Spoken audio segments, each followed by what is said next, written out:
What's up, beautiful people, lovely people? Today is a story time about myself. I got arrested in South Africa. I got arrested in South Africa as a foreigner. This is my story. My name is Penny Kiruka. For my subscriber, thank you very much for your support. And for those who are new and those who are watching, you're welcome. Please subscribe, comment below, share this video with your family and friends, and hit the bell for notification. Wherever I release a new video, you are the first one. You are the first one to know. You'll be notified. Let's get into it. I got arrested in South Africa. That was 17th August, 17 August 2019. There, it was that misunderstanding between police and Ethiopia there in GP Street. GP Street, GP Street near Small Street there in Johannesburg. There was disagreement between police and Ethiopian. So you remember the time the president said that he's bringing the police, those sheriffs, those police who are serious, not those police who are serious from Pretoria. You remember that those police coming from Pretoria. You remember because they show us on TV. You remember that time police they are coming, that 19th August, where there was disagreement between police and Ethiopian. They were throwing stone and stuff like that. Even for me, I was working in Brie and Small. So those things which was happening and at GP, we could hear, and people we could hear about it. At that time, I was working in Small and Brie Street. Small and Brie. I was having a salon there. I was doing nails.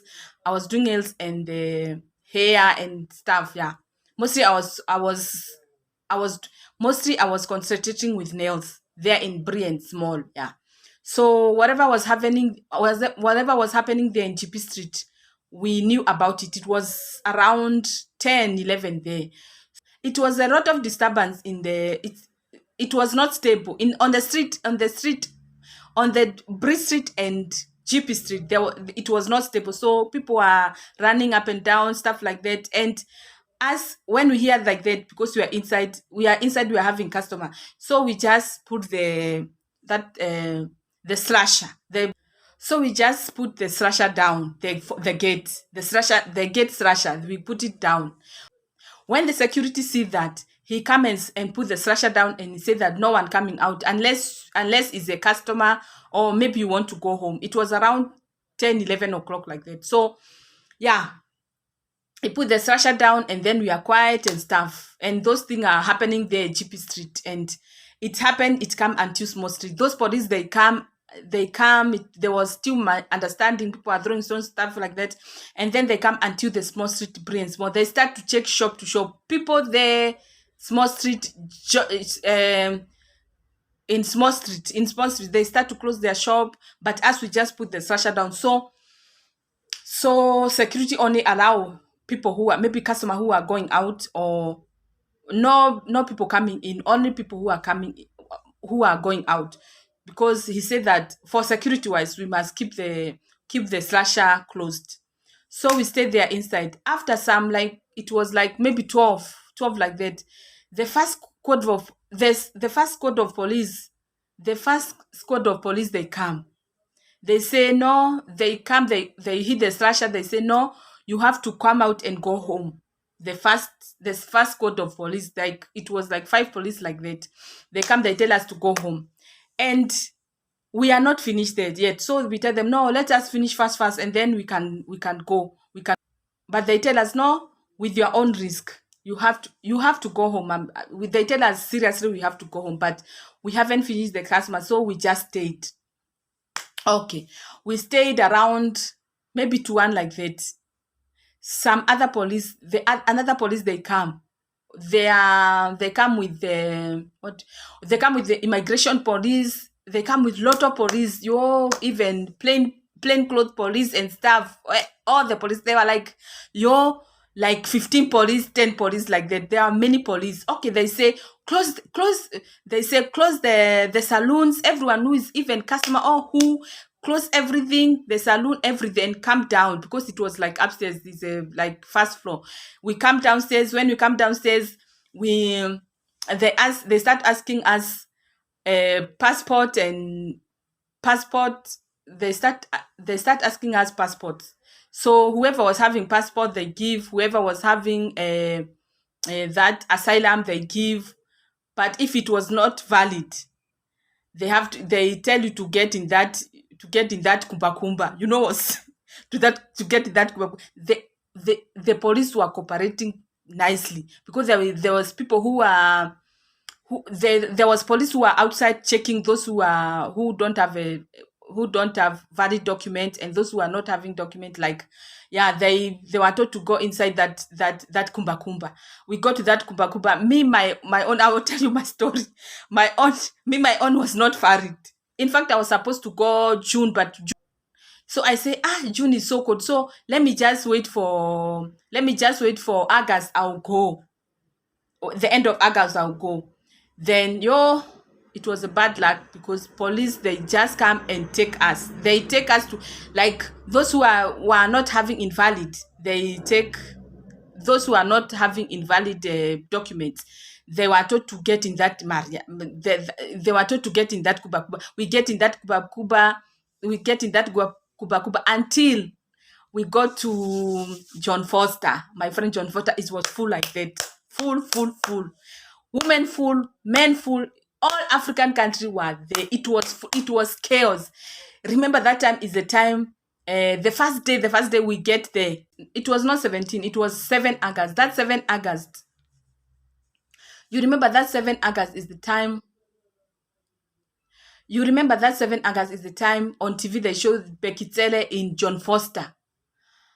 Talking about foreigner. You remember like that. You remember that 7 August is the right when we arrive there. They just write our name, where you come from, what, all your information and stuff.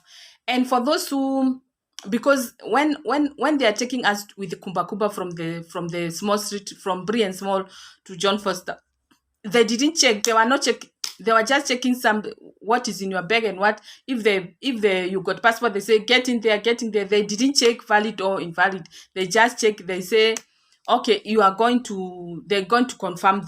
They go and confirm those who are not, those who are having valid document, they were set free. Those who are not having valid document, we stayed there. I was one of them who stayed there. So we go to court. You stand on your own. They take us to court one by one by one. You stand, you tell them your story, stuff like that, and then after they give you they tell you are guilty or no and stuff like that, and they take us back to the cell. After the court, they take us to detention in Lindela. That was after a week. We go to the court, and then that night after the court, they take us to Lindela. Lindela detention is detention. Okay, we go there. We stay. We stay. The ladies stay. The ladies stay their side. The guys stay their side. It was warm. It was warm. They give us clean blanket. They give they're in Lindela detention. They write our name, date of birth, like they like your personal details, and then they take us to where we sleep because it was night. They take us where to sleep. They give us new blanket. Like you open your own blankets. It was new blanket. What a South African detention. It was nice. It was the new blanket, the new mattress. You just put the mattress there and sit or sleep, and until it was like 1 week like that, and then they start to almost 1 week like that. They start to divide us. They start to divide us. Kenyan. I was the only Kenyans. I was the only Kenyan, my friend. I'm not my friend. I was the only Kenyan. There was 3 Tanzanian, and there was 3 Tanzanian. There was no Rwanda. I was only Kenyan, my friend.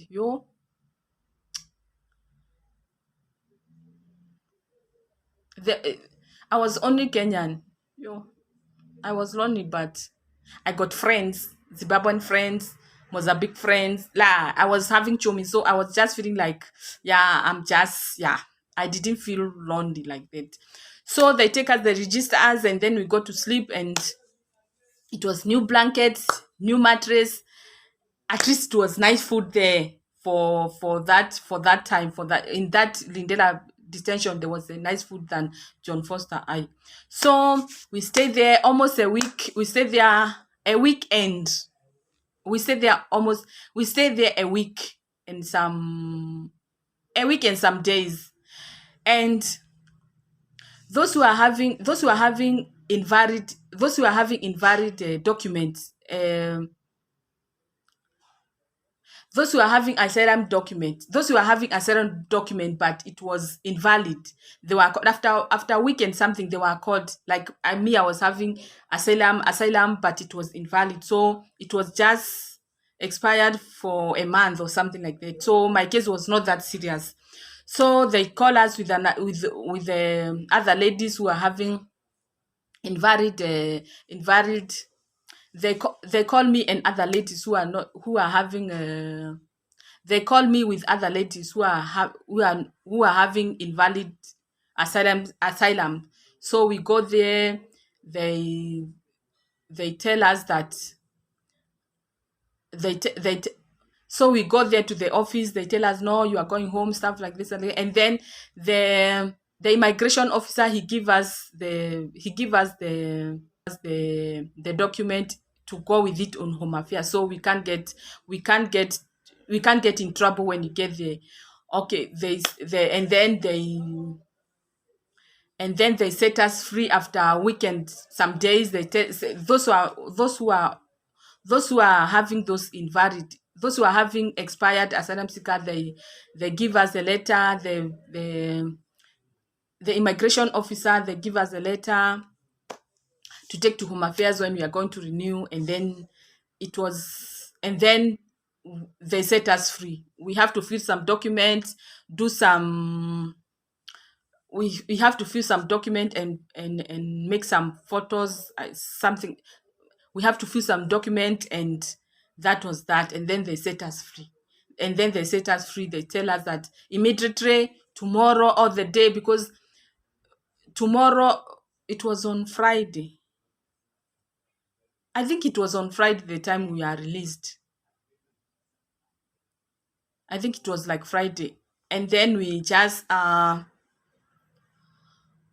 they set us free, and we go home. Hey, my friend, when I get home, hey, I stay 1 week without going to work. I say that I want to watch that thing for prison, or for it was prison detention, for prison detention, whatever you're gonna call it. I stay 1 week. I eat and drink and bath nice, and yo, it was experience in South Africa. I got arrested. That was experience for me, getting arrested in South Africa. Yeah, just because my papers was invalid. I was not irregular because I got asylum seeker already. It's just that it was not invalid. It was expired 1 month ago. So yeah, I was get arrested. I was not a criminal. I didn't steal someone thing. Like, it was just because it was invalid. That is, yeah. That is my story. I got arrested in South Africa. Thank you for watching Sharp Sharp. Thank you for watching Sharp Sharp.